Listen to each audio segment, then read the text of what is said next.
ஆவியானவரே, நீர் எங்களுக்கு கிருபையாய் கொடுத்த அந்த மனமகிழ்ச்சி நாளிலே உம்முடைய திருச்சமூகத்திலே நாங்கள் அமர்ந்து கர்த்தாவே உம்மை துதிக்கவும் ஸ்தோத்தரிக்கவும் இப்பொழுது உம்முடைய வார்த்தையை கேட்கவும் நாங்கள் ஆவலோடு காத்திருக்கிறோம். அப்பா, அடியனை மறைத்து ஆவியானவரை இடைபட வேண்டுமா ஜெபிக்கிறோம். அன்றைக்கு சீசர்களை அனுப்புகின்ற பொழுது பேசுகிறவர்கள் நீங்கள் அல்ல, பிதாவின் ஆவியானவரே உங்கள் மூலமாய் பேசுவார் என்று சொல்லி அனுப்பின தேவன் தாமே இப்பொழுதும் அடியன் மூலமாய் உங்களுடைய வார்த்தை வெளிப்பட வேண்டுமாய் ஜெபிக்கிறோம். கேட்கக்கூடிய உள்ளங்களாய் எங்கள் ஒவ்வொருடைய உள்ளத்தையும் நீர் மாற்ற வேண்டுமாய் ஜெபிக்கிறோம்.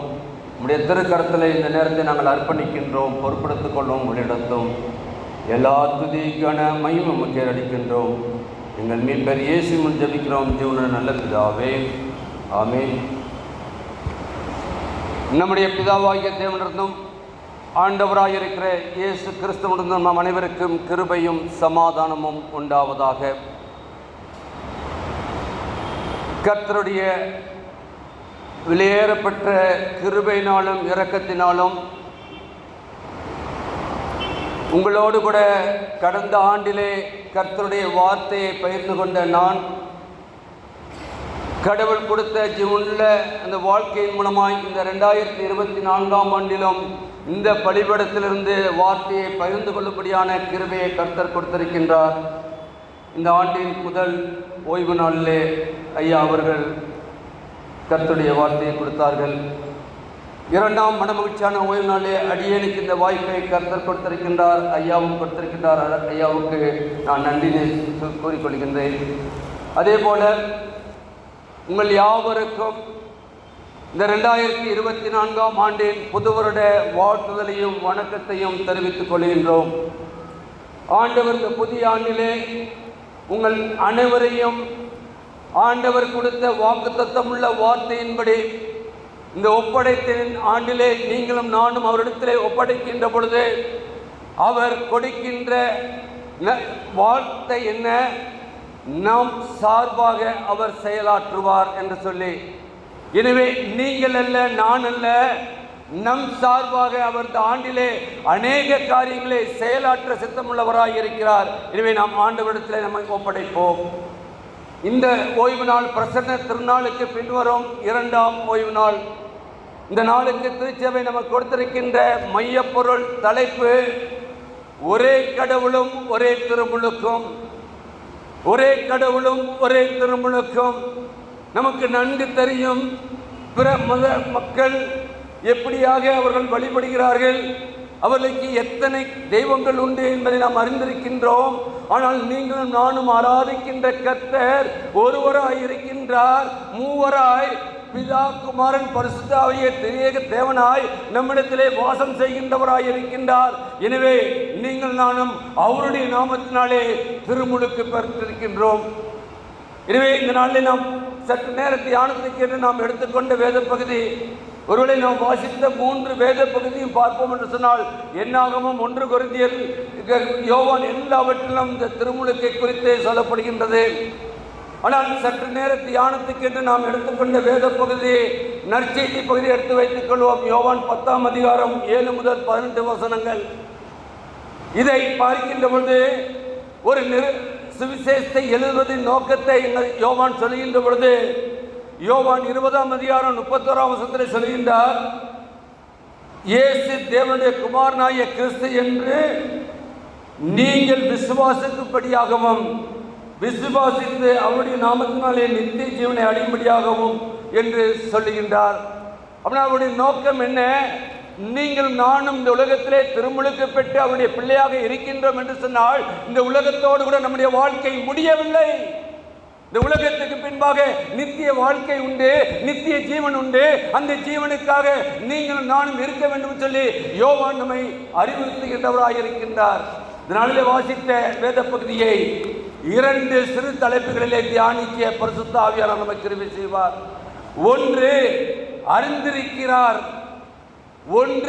அறிந்திருக்கின்றார், இரண்டாவது அதிகாரம் கொடுத்திருக்கின்றார். இரண்டாவது அதிகாரம் கொடுத்திருக்கின்றார். ஒன்று அறிந்திருக்கிறார். நல்ல மேய்ப்பர் நம்மை அறிந்திருக்கின்றார்.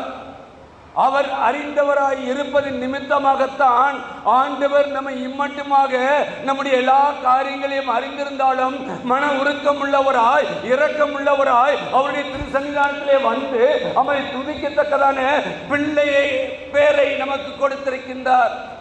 எனவே நீங்கள் நானும் இந்த நாளிலே நாம் பார்க்கின்ற பொழுது 7, 8, 9 வசனங்களை நாம் பார்ப்போம் என்று சொன்னால் அங்கு பார்க்கின்றோம். இயேசு மறுபடியும் அவரை நோக்கி, நானே ஆடுகளுக்கு வாசல் என்று மெய்யாகவே மெய்யாகவே. இதான் அப்போஸ்தலனாகிய யோவானுடைய இது.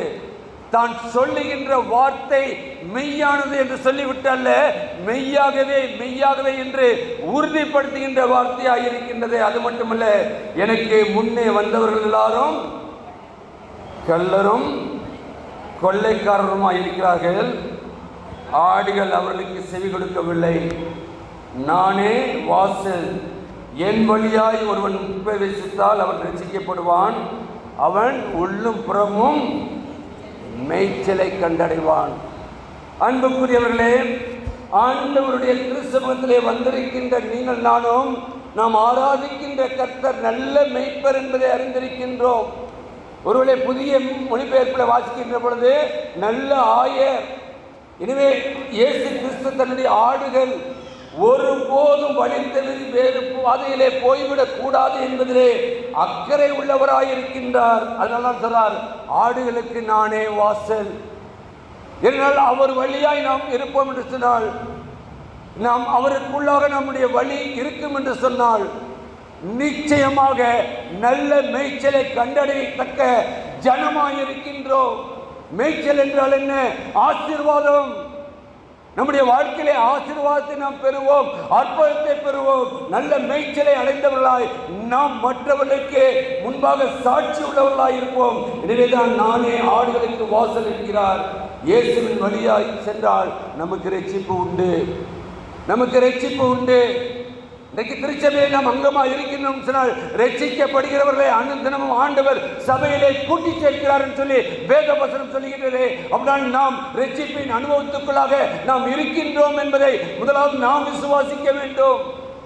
இன்னைக்கு ரட்சிப்பின் அனுபவம் இல்லாதபடி நாம் வாழ அழைக்கப்பட்ட மக்கள் அல்ல. ஆண்டவர் என்னை ரட்சித்திருக்கிறார், என்னுடைய பாவங்களை எல்லாவற்றையும் நீக்கி இருக்கின்றார். கிருபையாய் நான் 2024ஆம் ஆண்டிலும் உட்பிரவேசிக்கும்படியாய் கர்த்தர் எனக்கு அனுக்கிரகம் பண்ணி இருக்கிறார் என்று சொல்லி விசுவாசிக்க வேண்டும்.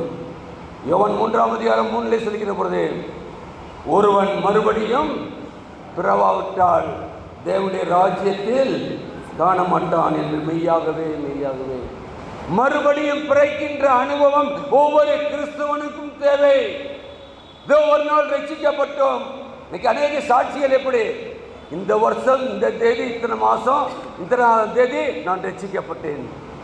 அல்ல பிரியமானவர்களே, அல்ல பிரியமானவர்களே, ஆண்டவருக்காக ஆண்டு தினமும் ஒரு ரட்சிப்பின் வாழ்க்கை வாழ்ந்தே ஆக வேண்டும். ஆண்டவர் ரட்சிக்க வல்லமையுள்ள தேவனாயிருக்கின்றார். எனவே இந்த ரட்சிப்பை அனுதினமும் பெற்று நாம் ஒரு புதிய மனுஷனாய் நாம் மறுபடியும் பிறக்க வேண்டும். பிறக்கின்ற பொழுதுதான் நம்முடைய எண்ணங்கள், சிந்தனைகள், செயல்பாடுகள் எல்லாம் மாறும். பிறந்த பிள்ளையை பார்த்துருக்கோம்ல, நீங்கள் ஞானஸ்தானம் கொடுக்க இருக்கிறோம். கள்ள கபடற்ற பிள்ளைகள். அண்ணா ஆண்டவர் சொல்ற சிறு பிள்ளையை போல ஒரு மாறாவிட்டால் தேவனுடைய ராஜ்யத்தை பிரவேசிக்க மாட்டான். நம்முடைய வாழ்க்கை ரட்சிக்கப்பட்ட வாழ்க்கை என்று சொன்னால் அன்று தினமும் நாம் பிறக்கின்றவராக இருக்க வேண்டும்.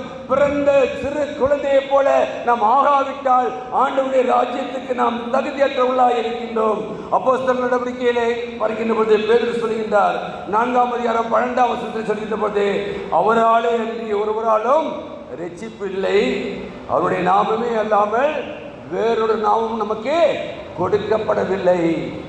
இயேசு என்ற நாமமே இல்லாமல் நமக்கு வேறு ஒரு நாமமும் கொடுக்கப்படவில்லை. இயேசு என்ற நாமத்திலே வானோர் பூதலத்தோர் பூமியின் கீழோர்கள் எல்லாருடைய முழங்கால்களும் முடங்க வேண்டும். முடங்கால்களை முடக்காத கிறிஸ்தவ வாழ்க்கை வாழ்க்கை அல்ல. ஏதோ வாழ்ந்து விட்டோம், எப்படியோ வாழ்ந்து விட்டோம். அல்ல. முழங்கால்களை முடக்கி பாருங்கள், உங்களுக்கு விரோதமாய் உருவாக்கப்படும் எந்த ஆயுதமும் வாய்க்காதே போகும், வாய்க்காதே போகும். இதுவே அவரே காரியத்தை வாய்க்க பண்ணுவார் சொல்லி வாக்கு தத்தத்தை பெற்றிருக்கின்றோம். இந்த ஆண்டிலே ஆண்டவர் அல்லவா நமக்காக யுத்தம் செய்கின்ற ஆண்டவர். அப்படின்னா நம்முடைய வாக்கு தத்தத்தை ஆண்டவர் நிறைவேற்ற வேண்டும் என்று சொன்னால் நீங்கள் நானும் அவருடைய திரு சன்னிதானத்திலே எங்கெல்லாம் கூடுகின்றோமோ முழங்கால்களை முடக்கி அவருடைய திரு சமூகத்திலே இருக்க அழைக்கப்படுகின்றோம். அன்புக்குரியவர்களே, நான் வாசித்த அந்த 10ஆம் வசனத்திலே பார்க்கின்ற போது ஒரு பெரிய வார்த்தை வருகின்றது. என்ன வார்த்தை? திருடன் திருடவும் கொல்லவும் அழிக்கவும் வருகிறானே அன்றி வேறொன்றுக்கு வரான். நான் அவைகளுக்கு ஜீவன் உண்டாயிருக்கவும் அது பரிபூர்ணப்படவும் வந்தேன். அன்புக்குரியவர்களே, திருடன் என்பது நமக்கு நன்கு தெரியும், சாத்தானுடைய செய்திகள். சாத்தான் இந்த உலகத்திலே அவருடைய பிள்ளைகள் மத்தியிலே இன்றைக்கு அவன் மிக வேகமாய் செயலாற்றிக் கொண்டிருக்கின்றான். இதை யாரும் மறுக்கவும் முடியாது, மறைக்கவும் முடியாது. நாம் கொண்டிருக்கின்ற விசுவாசத்திலிருந்து நாம் வழி விலகி போகத்தக்கதாய் இன்னைக்கு சத்துருவின் சாத்தானுடைய இன்னைக்கு சூழ்ச்சிகள் இன்னைக்கு நிரம்பி இருக்கின்றது. அதுதான் அசுத்த ஆவி. ஆனால் ஆண்டவர் நமக்கு என்ன கொடுத்திருக்கிறார்? பரிசுத்த ஆவியை கொடுத்திருக்கின்றார். பரிசுத்த ஆவியை கொடுத்திருக்கின்றார். என்னாவதிலே பார்த்தோமே, பரிசுத்த ஆவி. பரிசுத்த ஆவியினாலே நாம் அபிஷேகப்பட்டிருக்கின்றோம். என்றைக்கு நாம் திருமுழுக்கு பெற்றோமோ, பிதா குமாரன் பரிசுத்த ஆவியின் மூலமாய் நாம் திருமுழுக்கு பெற்றோமோ, ஏதோ அன்றைக்கு ஆண்டவராய் இயேசு கிறிஸ்து திருமுழுக்கு பெற்ற பொழுது இவர் என்னுடைய நேசகுமாரன் என்று சொல்லவில்லை. உங்களையும் என்னையும் பார்த்து இன்றைக்கு ஆண்டவர் சொல்கிறார், இவர் நேசகுமாரத்தை நேசகுமாரன் சொல்லி. நாம் திருமுழுக்கு பெற்றிருக்கின்றோம் சொன்னால் ஆண்டவருடைய குமாரனும் குமாரத்தியுமாய் இருக்கின்றோம். அப்படினால் நம்முடைய வாழ்க்கை எப்படிப்பட்டதாக இருக்கிறது? அசுத்த ஆவிக்கு நாம் இடம் கொடுக்கின்றோமா? அங்கு பார்க்கின்ற பொழுது திருடன் கொல்லவும் அழிக்கவும் வருகிறான். அழிவு எங்கு பார்த்தாலும் சமாதான குலைச்சல் உண்டு பண்ணி கொண்டிருக்கின்றான். அழிவுக்கு நேராய் நடத்தி கொண்டிருக்கின்றான். இன்றைக்கு தெரியாதபடி நாம் செய்வது சரி என்று சொல்லி, வழி சரி என்று சொல்லி நாம் நடந்து கொண்டிருக்கின்றோம். கிறிஸ்து உலகத்திற்கு வந்ததின் நோக்கமே மக்களுக்கு ஜீவன் உண்டாயிருக்கவும், ஜீவன் உண்டாயிருக்கவும். ஜீவன் என்று சொல்லுகின்ற பொழுது அந்த ஜீவன் எப்படி இருக்குமா? பரிபூர்ணப்படவும். ஒரு முழுமையான வாழ்க்கை, ஒரு முழுமையான வாழ்க்கை. எவ்வளவு நாள் வாழ்ந்தோம் என்று அல்ல, எப்படி வாழ்ந்தோம், எப்படி ஆண்டவருக்காக நாம் வாழ்ந்து நம்முடைய வாழ்க்கையை முடித்திருக்கிறோம் சொல்லி நமக்கு பின் வருகிற விசுவாச கூட்டமும் நம்முடைய குடும்பத்தின் பின் தலைவர்களும் நம்மை குறித்து சொல்ல வேண்டும். அப்பா போயிட்டான்ப்பா, இவ்வளவு நாள் இருந்தது போயாச்சு, குடும்பத்துக்கு சரியா, திருச்சபைக்கு சமுதாயத்துக்கு போயாச்சு. எத்தனை பேருடைய வார்த்தையை கேட்கின்றோம்? நம்முடைய வாழ்க்கையை ஒரு விசை ஆராய்ந்து பார்க்க அழைக்கப்படுகின்றோம். ஆண்டவர் நிச்சயமாக பரிபூர்ணப்படவும், பரிபூர்ணம் என்று சொல்லும்போது முழுமையாக பூர்ணமாக நாம் நித்தியத்திலே இருக்கக்கூடிய ஒரு வாழ்க்கையை இந்த உலகத்திலே வாழ்ந்தே ஆக வேண்டும். 1 யோவான் 5ஆம் அதிகாரம் 11-12 சொல்கின்ற பொழுது அங்கு சொல்லுகின்ற வார்த்தை என்ன? தேவன், வாசிக்கலாமே, 1 யோவான் 5:11-12.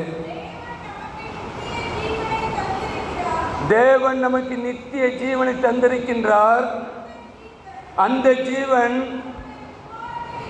அவருடைய குமாரனில் இருக்கிறது என்பதே அந்த சாட்சியாம். குமாரனை உடையவன் ஜீவனை உடையவன், தேவனுடைய குமாரன் இல்லாதவன் ஜீவன் இல்லாதவன் என்று பார்க்கின்றோம். இப்போ நம்ம ஆராய்ந்து பார்ப்போம், நம்ம கொஞ்சம் ஆராய்ந்து பார்ப்போம். ஏதோ கேட்டு கேட்டு கேட்டு போற நேரம் இல்லை, இது நாம் தியானிக்கின்ற நேரம், தியான நேரம் என்று சொல்லும்போது, ஆண்டவரே நீர் இப்படி சொல்லி இருக்கிறீரே, நீர் எனக்குள்ளாக இருக்கிறீர் அப்பா, இருக்கிறேன் என்று சொல்லி நான் சொல்ல முடியுமா? என்னுடைய வாழ்க்கை அப்படி அமைந்திருக்கின்றதா? மற்றவர்கள் என்னை கண்டு உம்மை கண்டுகொண்ட வாழ்க்கை என்னுடைய வாழ்க்கையா இருக்கிறதா என்பதை நாம் சிந்தித்து பார்க்க அழைக்கப்படுகின்றோம். எங்கும் மனிதி, ஆனால் நீதி உள்ள நியாயாதிபதி வர இருக்கின்றார். 2ஆம் வருகைக்காக நாம் ஆயத்தப்பட்டுக் கொண்டிருக்கின்றோம். ஒருவேளை இந்த 2024ஆம் ஆண்டோடு கூட நான் வருகை இருக்கும் என்று சொன்னால் 25 நாம் காண மாட்டோம். எனவே நீங்கள் நானும் சிந்தித்து பார்க்க அழைக்கப்படுகின்றோம். இன்னைக்கு எங்கு பார்த்தாலும் ஆசீர்வாதத்தின் செய்திகள், டிவியை திறந்து வச்சுட்டு 24 நேரமும் வீட்டில் ஓடும். நான் அந்த வீட்டிலே பார்க்கின்ற பொழுது அங்கு பிரச்சனைகளும் போராட்டங்களும் அங்கு பார்க்கின்ற சமாதான கொள்கை, ஆனால் டிவி ஓடிக்கிட்டே இருக்கும், வேலை நடந்துக்கிட்டே இருக்கும். வேண்டாம், மயமானமான வாழ்க்கை வேண்டாம். 2024 ஆண்டவர் எதிர்பார்க்கின்றது ஒப்படைத்தலின் ஆண்டு. ஆண்டவரே, நான் அல்ல ஆண்டவரே, உம்மிலே என்னை நான் முற்றிலுமாக அர்ப்பணிக்கின்றேன். என்னால் முடியவில்லை ஆண்டவரே, இந்த உலகத்திலே நடக்கின்ற காரியங்களிலே என்னால் எதுவும் செய்ய முடியவில்லை, உமக்காக நான் எழுப்பி பிரகாசிக்க முடியவில்லை என்று சொல்லி நம்மை அவரிடத்திலே ஒப்படைப்போம். பரிபூர்ண ஜீவன் என்பது சரீரத்துக்குரியது மட்டுமல்ல, அது ஆவிக்குரியதாக இருக்கிறது. எல்லா ஆவிக்குரிய தேவைகளையும் அவர் சந்திக்கின்றவராக இருக்கின்றார். அதுதான் ஒரு முழுமையான வாழ்க்கை. நான் வாசித்த போய் மாறி மாறி வாசித்த சங்கீதத்தில் 23:1, கர்த்தர் என் மெய்ப்பராய் இருக்கிறார். கர்த்தர் மெய்ப்பராய் இருக்கிறார் அல்ல, கர்த்தர் என் மெய்ப்பராய் இருக்கிறார் என்ற அந்த உணர்வு உங்களுக்கும் எனக்கும் இருக்கின்ற பொழுதுதான் ஆண்டவருக்காக நாம் திருமுழுக்கு பெற்றதின் நோக்கம் நிறைவேறுகின்றதாக இருக்கிறது. எனவே நான் நல்ல மேய்ப்பர் தமது ஆடுகளுக்காக தமது உயிரை தருவார். ஆடுகளை அறிந்திருக்கிறார், ஆடுகளாலும் அறியப்பட்டிருக்கிறார். 13 வசனம் சொல்கின்றது, கூலிக்காக வேலை செய்கிறவனுடைய நிலைமை என்று சொல்லப்படுகின்றது. செய்கிறவன் ஆடுக்காக கவலைப்பட மாட்டான், ஆடுகளை அறிந்திருக்க மாட்டான், மந்தையில் இல்லாமல் சிதறியிருக்கும் ஆடுகளை பற்றி அக்கறை கொள்ள மாட்டான். நான் நமக்கு நல்ல உண்மை, 39 ஆடுகளை வனாந்தரத்தில் விட்டு காணாமல் போன ஒரு ஆடை தேடின தேவன் அல்லவா நாம் ஆராதிக்கிற தேவன். ஒரு ஆடை தேடின தேவன் அல்லவா. இன்றைக்கு நாம் எத்தனை ஆடுகளை நாம் அவருடைய மந்தைகளை கூட்டி சேர்க்கின்றவர்களாய் நாம் அலைந்து கொண்டிருக்கின்றோம். நம்முடைய செயல்பாடு இருக்கின்றது என்பதை நாம் சிந்தித்து பார்க்க அழைக்கப்படுகின்றோம். அன்புக்குரியவர்களே, மந்தையில் இருக்கும் ஆடுகளை பற்றி கவலைப்பட்டவன் அல்ல, தான் எஜமானத்தில் கூடி பெறுவதிலேயே அவன் குறியாய் இருக்கிறான் என்பதை பார்க்கின்றோம்.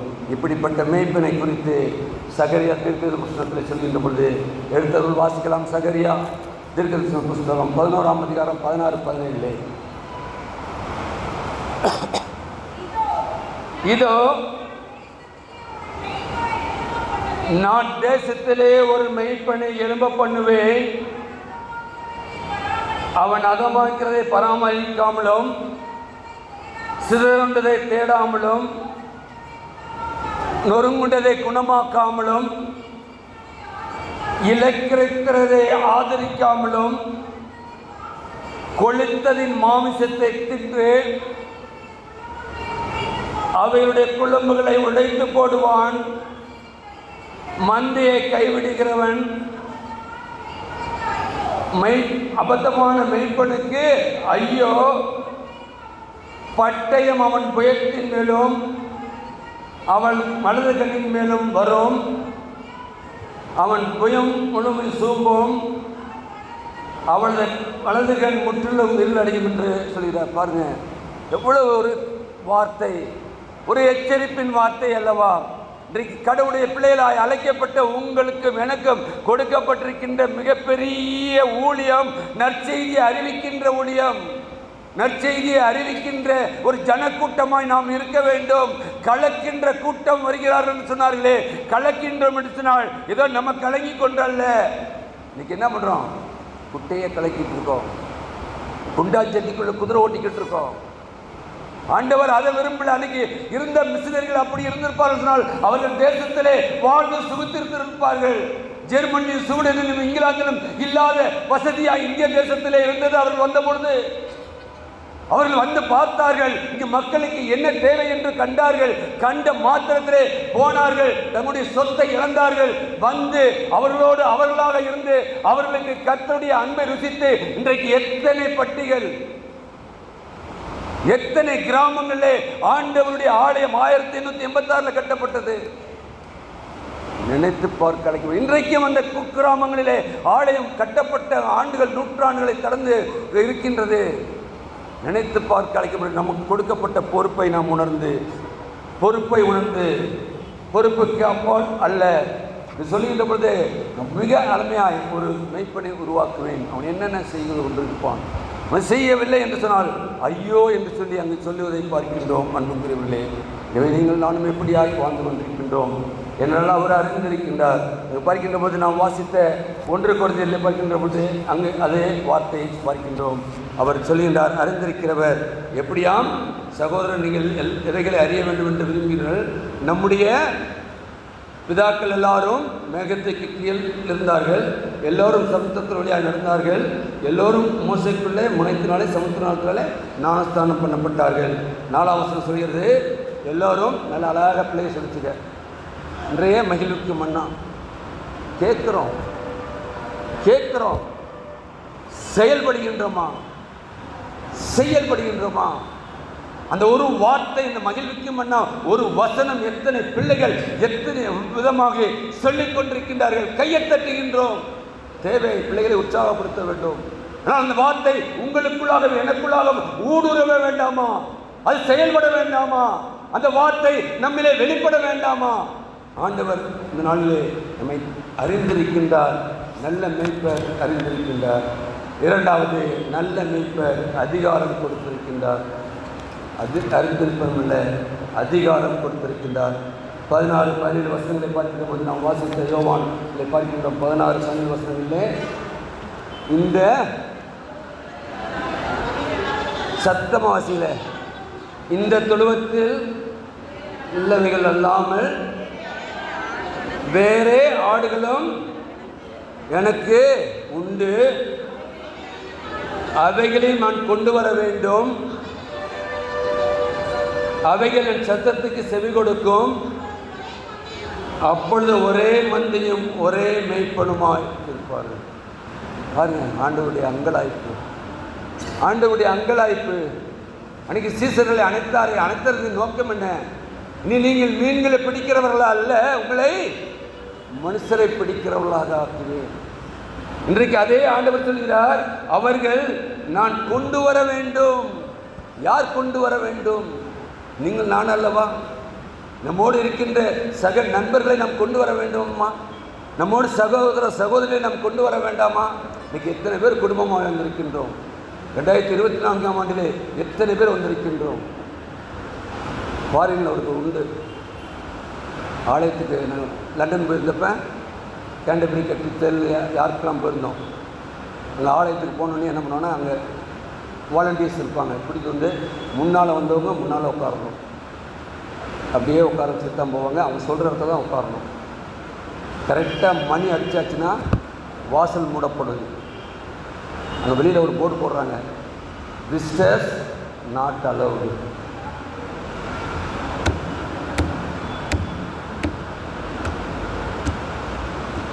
எட்டரை மணிக்கு ஆலயம் பூட்டப்படுகின்றது. வெளியில் என்ன போட்டு போடுறாங்க, விசிட்டர்ஸ் நாட் அலவுடு. இன்றைக்கு நீங்கள் நானும் ஆண்டவரை தேடி வந்திருக்கின்றோமா, அல்லது விசிட்டர்ஸாக வந்து உட்கார்ந்திருக்கின்றோமா? நம்முடைய ஆலயங்கள் பூட்டப்படுவதில்லை, திறந்திருக்கின்றது.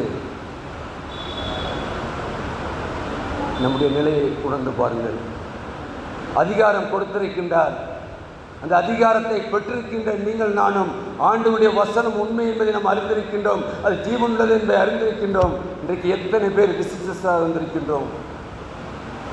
ஒருவேளை நம்முடைய ஆலயம் பூட்டப்படும் என்று சொன்னால் 8:30 மணிக்கு எத்தனை பேர் வெளியில் மெயின் ரோட்டில் சிந்தித்து செயல்படுகின்ற காலம். ஏதோ ஒரு வாழ்க்கை வாழ்ந்து விட்டோம். அவருடைய அன்பு பெரியது, அவருடைய கிருபை பெரியது, அவருடைய இரக்கம் பெரியது, அவருடைய தயவு பெரியது என்று சொல்லி பாடி நம்முடைய அவர் தயவுள்ளவர், இரக்கமுள்ளவர். ஆனால் வரப்போறார், நீதி உள்ள நியாயாதிபதியாக வர இருக்கின்றார். ஒரு வைத்தியனும் ஒரு அட்வொகேட்டும் உங்களுக்காக எனக்காகவும் போய் வாதாட முடியாது.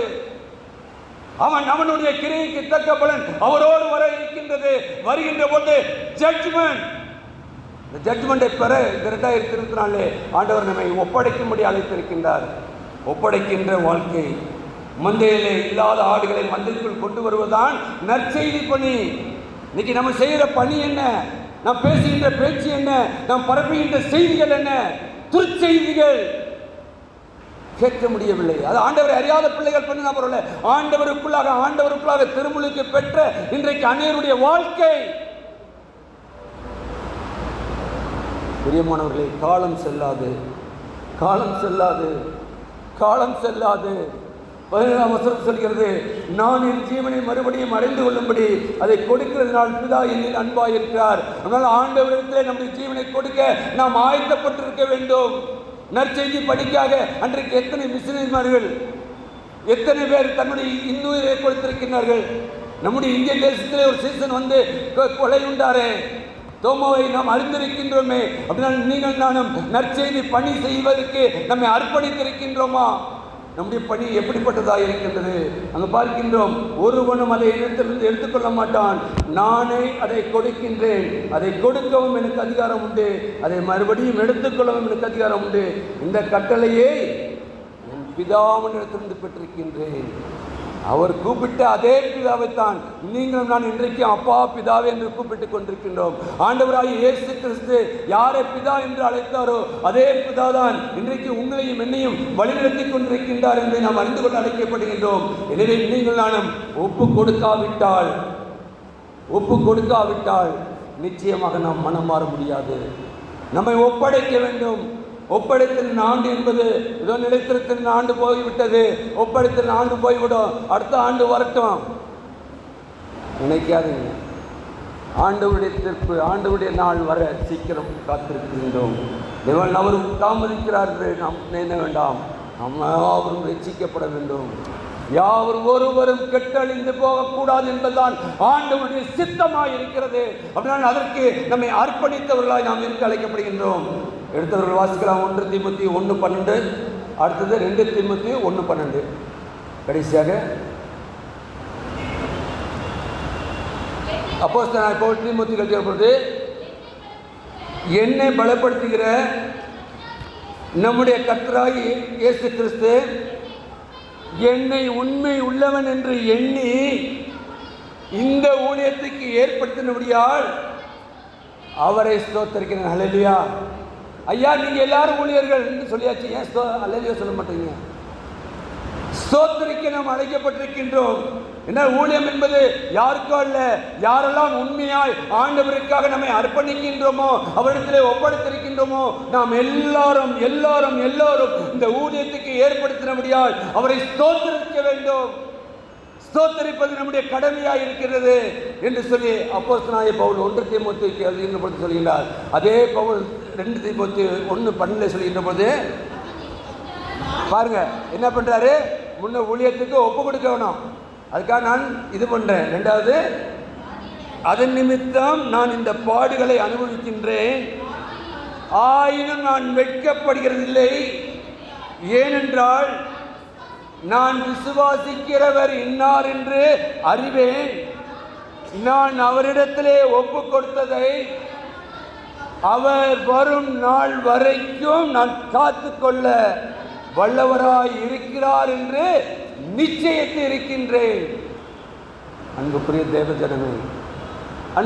தேவஜனமே, ஆண்டவருடைய ஊழியத்துக்கு வருவோம் என்று சொன்னால் பஞ்சு மத்தியில் படுத்து தூங்குகிற வாழ்க்கை அல்ல, முற்களின் நடுவிலே நடக்கின்ற வாழ்க்கை. குத்து உண்டு, ஆனால் என்ன ஆண்டவர் எதிர்பார்க்கின்றார்? அந்த குத்து உண்மையான நாம் வாழ்கின்ற வாழ்க்கைக்கு கிடைக்கின்றதா? நம்முடைய வாழ்க்கை உண்மை உள்ளதா இருக்கின்றதா, நீதி உள்ளதா இருக்கின்றதா என்பதை நாம் அறிந்து பார்த்து நீதிக்காகவும் உண்மைக்காகவும் நாம் ஆண்டவருடைய திரு சமூகத்தில் இருந்து அதற்காக நம்மை அர்ப்பணிக்கின்றவர்களாக இருக்க வேண்டும். அவர் வருகின்ற நாள் வரைக்கும் அதை காத்துக்கொள்ள வல்லவராய் இருக்கிற கர்த்தர் நம்மோடு கூட இருக்கின்றார். அநீதி உள்ளதற்கு நாம் துணை போகாதபடி, எங்கு பார்த்தாலும் அநீதியின் கூட்டங்கள் நிறைந்திருக்கின்றது, எங்கு பார்த்தாலும் பிரச்சனைகள், போராட்டங்கள். இந்த 2024ஆம் ஆண்டை நாம் ஆரம்பிக்கின்ற பொழுது அவர் எல்லாவற்றையும் வாய்க்க பண்ணுவான்னு சொன்னால் நிச்சயமாக ஆண்டவருக்கு ஏற்று அவரிடத்திலே ஒப்படைத்து அவரை நம்பிக்கையாக இருக்கின்றவர்கள் தான் வாய்க்க பண்ணுவார். அது அல்லாதபடி நான் எப்படி இருப்பேன் வாய்க்க பண்ணுவார் அல்ல. 2 தீமோத்தேயுவிலே பார்க்கின்ற பொழுது 2ஆம் அதிகாரம் 19-20 எந்த நற்கிரியையும் ஆயத்தப்பட்டதுமான கணத்துக்குரிய பாத்திரமாய் இருப்பான். அப்படின்னா நாம் எதற்கும் ஒரு கணத்துக்குரிய பாத்திரமாய் ஆண்டவருக்கென்று நாம் வேலை செய்கின்ற இடத்திலே நாம் சாட்சியாக இருக்க வேண்டும்.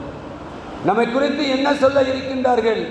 நம்முடைய பின் சந்ததி, நம்முடைய பிள்ளைகள் அல்ல, நம்மை பார்க்கின்ற மக்கள், புறஜாதி மக்கள் நம்மை குறித்து என்ன சொல்ல இருக்கின்றார்கள், நம்முடைய செயல்பாடுகள் எப்படிப்பட்டதாக இருக்கிறது என்பதை நாம் அறிந்து கொள்கின்றவர்களாக இருக்க அழைக்கப்படுகின்றோம். என்னால் இந்த கட்டளை என் பிதாவிடத்திலே பெற்றுக்கொண்டேன். ஆண்டவரிடத்திலே இயேசு கிறிஸ்து கட்டளையை பெற்றுக் கொண்டார் என்று சொன்னால் நீங்கள் நானும் அந்த கட்டளைக்கு கீழ்ப்படுகின்றவர்களாய் இந்த உலகத்திலே வாழ அழைக்கப்பட்டவர்களாய் இருக்கின்றோம். நாம் வாசித்த நாம 11 பார்க்கின்ற போது நமக்கு நன்கு தெரிந்த ஒன்று, மோசேயை கர்த்தர் அழைக்கின்றார். அழைத்து மக்களை விடுதலை பண்ணும்படி அழைக்கின்றார். அங்கே வருகின்ற போது யோசுவா அவர் சொல்லுகின்ற வார்த்தை 28, ஆண்டவரே மோசேயே இவர்களை தண்டனை விடும் என்றான். உடனே அங்கே என்ன சொல்கிறார் 29ஆம் வருஷத்தில், மோசே நீ எனக்காக வைராக்கியம் காண்பிக்கிறாயோ. பாருங்க, மோசைக்காக அங்கே மக்கள் முறுமுறுக்கிற போது யோசுவா சொல்ற, இவங்களெல்லாம் தடை பண்ணும், ஏன் இப்படி பேசுறாங்க, ஏன் இப்படி பண்றாங்க என்று சொன்ன பொழுது அதுக்கு அவர் சொல்ற, மோசே நீ எனக்காக வைராக்கியம் காண்பிக்கிறாயோ,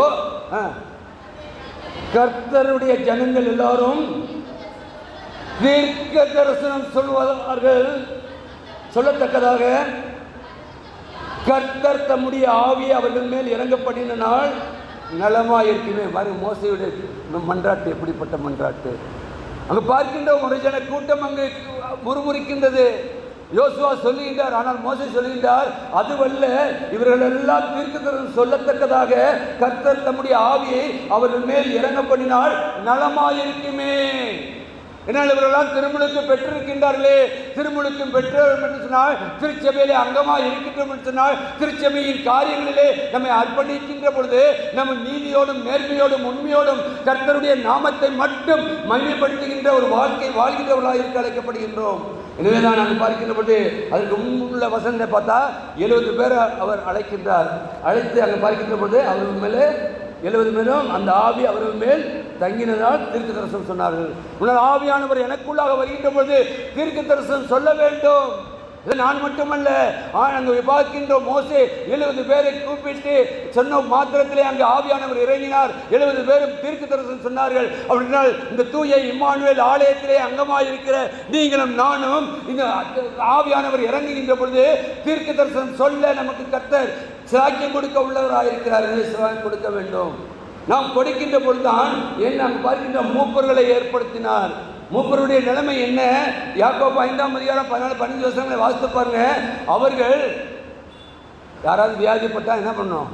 ஊழியத்துக்கு போகணும்ல, மூப்பரிடத்தில் செல்வானாக. மூப்பரிடத்திலே பொழிகின்ற பொழுது அவர்கள் ஜெபம் பண்ணி கிறிஸ்து ஆண்டவருடைய பிரேயரில் எண்ணெயை பூசிவார்கள் சொன்னால் அவன் சுகப்படுவான். சுகப்படுவது மட்டுமல்ல, நல்லா புரிஞ்சுக்கணும், சுகம் சுகம் சுகம் சுகம் வேணும், சுகமாக வாழணும், நான் வாழணும், என் பிள்ளை வாழணும், அதுக்கப்புறம் என் தலைமுறை வாழணும், அதல்ல. சுகமாக இருப்பான். அது மட்டுமல்ல, அவன் பாவம் செய்திருப்பான், ஆனால் அவனுக்கு பாவம் மன்னிக்க யார் ஜெபம் பண்ணா? சபையின் மூப்பர். அன்புக்குரியவர்களே, மூப்பர்கள் எவ்வளவு பரிசுத்தத்தை காத்து கொண்டவர்களாக இருக்க வேண்டும். சபையின் மூப்பர்கள் மற்றவர்களுக்கு முன்மாதிரியான ஒரு வாழ்க்கை வாழ்கின்ற மூப்பர்களாக இருக்க வேண்டும். அப்படின்னா இப்போ சொல்லப்படுகின்றது திருமுழுக்கு என்பது ஏதோ அல்ல. திருமுழுக்கு பெற்றோம் என்று சொன்னால் திருமுழுக்கின் மூலமாக நாம் ஒரே கடவுளை நாம் ஆராதிக்கின்றோம். ஒரே கடவுள் நமக்குள்ளாக கிரியை செய்கின்றார். எனவே இதே நாளிலே நாம் வாசித்த 23ஆம் சங்கீதம் 6ஆம் வசனத்திலே சொல்கின்ற போது, என் ஜீவனெல்லாம் நன்மையும் கிருபையும் என்னை தொடரும், நான் கர்த்தருடைய வீட்டிலே நீடித்த நாட்களாக இருக்கும். இதுதாங்க ஒரே கடவுளையும் ஒரே திருமுழுக்கும் பெற்றிருப்போம் சொன்னால் நம்முடைய வாழ்க்கையிலே நம்முடைய ஜீவனுள்ள நாளெல்லாம் ஆண்டவர் நமக்கு கொடுக்கின்ற ஆயுசு நாட்களும் எல்லாம் நன்மையும் கிருபையும் நம்மை தொடரும்படியால் நம்முடைய வாழ்க்கை இருக்க வேண்டும். அது மட்டுமல்ல, நான் கர்த்தருடைய வீட்டிலே நீடித்த நாட்களாக இருந்திருப்பேன். அப்படி என்றால் நாம் இங்கே ஆண்டவருடைய ஆலயத்தை நாம் புறக்கணிப்போம் என்றால், ஆலயத்தை நாம் அசுத்தப்படுத்துவோம் என்றால், ஆண்டவருடைய ஆலயத்தை நாம் தீட்டுப்படுத்துவோம் என்றால், உங்களுக்கு எனக்கும் கர்த்தருடைய இடத்திலே இடம் இல்லை. ஆண்டவர் நமக்காக ஸ்தலத்தை ஆயத்தப்படுத்திக் கொண்டிருக்கிறார். அந்த ஸ்தலத்தை நாம் பெற வேண்டும் என்று சொன்னால் நாம் இருக்கின்ற ஸ்தலம் இந்த ஆலயத்தை ஆண்டவருடைய ஆலயம் என்பதை அறிந்து நம்முடைய வாழ்க்கையை பரிசுத்தத்தோடு கூட வாழவும், பரிசுத்தமாக இருக்கவும், ஆண்டவர் எதிர்பார்க்கின்ற காரியத்துக்கு நம்மை ஒப்படைக்கவும் இந்த ஒப்படைத்து நாளிலே ஆண்டவர் அழைத்திருக்கின்றார். இதை அறிந்தவர்களாய், ஆண்டவரே நீர் கொடுத்த வார்த்தைக்காக உங்களுக்கு நன்றி அப்பா, நான் இந்த நாளிலே கேட்டிருக்கிறேன் ஆண்டவரே, நிர்விக்க பரத்திலே ஒப்படைக்கிறேன் சொல்லி நாம் ஒப்படைப்போம். ஆண்டவர் தாமே நாம் ஜீவனுள்ள நாளெல்லாம் நன்மை கிருபைப்பட கிருபை செய்வாராக. ஆமென். ஜெபம் செய்வோம். மகா கிருபையும் இரக்கமுள்ள கர்த்தாவே, எங்களுக்கு நீர் கிருபையாய் கொடுத்த 2024ஆம் ஆண்டிலும் இரண்டாம் மகிழ்ச்சியான ஓய்வு நாளில் துதிக்கவும் ஸ்தோத்திரிக்கவும் பாராட்ட கிருபைக்காக துதிக்கிறோம். நல்ல மேய்ப்பர் அறிந்திருக்கிறார், நல்ல மேய்ப்பர் அதிகாரம் கொடுத்திருக்கிறார் என்ற வார்த்தையின்படி அப்பா நீர் எங்களுக்கு கொடுத்த அதிகாரம் என்ன என்பதை கர்த்தாவே வரக்கூடிய நாட்களிலே வந்திருக்கிற ஒவ்வொருவரும் காட்ட கிருபையாக ஜெபிக்கிறோம்ப்பா. கர்த்தாவே நீர் கொடுத்திருக்கிறேன். இந்த உலகத்திலே எவைகளை கட்டுகிறீர்களோ அது கட்டப்படும், எவைகளை கட்டவிழ்க்கிறீர்களோ அது கட்டவிழ்க்கப்படும் என்று சொல்லி எங்களுக்கு வாக்கு பண்ணி இருக்கிறப்பா. வந்திருக்கிற ஒவ்வொருவரும் வரக்கூடிய நாட்களில் தீர்க்கதரிசனம் சொல்லத்தக்கதாய் உம்முடைய சித்தத்தை அறிந்து தீர்க்க தரிசிகளாய் கர்த்தாவே உம்முடைய வருங்காலத்திலே கர்த்தாவே அநேக ஆத்துமாக்களை இந்த தொழுவத்திலே இல்லாத அநேக ஆத்துமாக்களை கொண்டு வருகின்ற ஒவ்வொருவரும் ஊழியக்காரராய் இந்த நாளிலே நாங்கள் கர்த்தாவே அர்ப்பணிக்கத்தக்கதான கிருபையாக ஜெபிக்கிறப்பா. ஒரே கடவுளும் ஒரே திருமுழுக்கும் என்று சொல்லி கர்த்தாவே திருச்சபை அழைத்திருக்கிறது. நாங்கள் கர்த்தாவே உம்முடைய நாமத்தினால் நாங்கள் திருமுழுக்கு பெற்றிருக்கின்றோம். இன்னும் வரும் நாட்களிலே நாங்கள் கர்த்தாவே அநேகரை கொண்டு வரவும் அநேகர் உம்முடைய நாமத்தினாலே திருமுழுக்கப்படவும் எங்களை அர்ப்பணிக்க நீர் கிருபையாய் கேட்ட வார்த்தையின்படி எங்களை வழிநடத்தவன்மாய் மீட்பர் இயேசுவில் ஜெபிக்கிறோம். ஜீவன நல்ல பிதாவே, ஆமென், ஆமென்.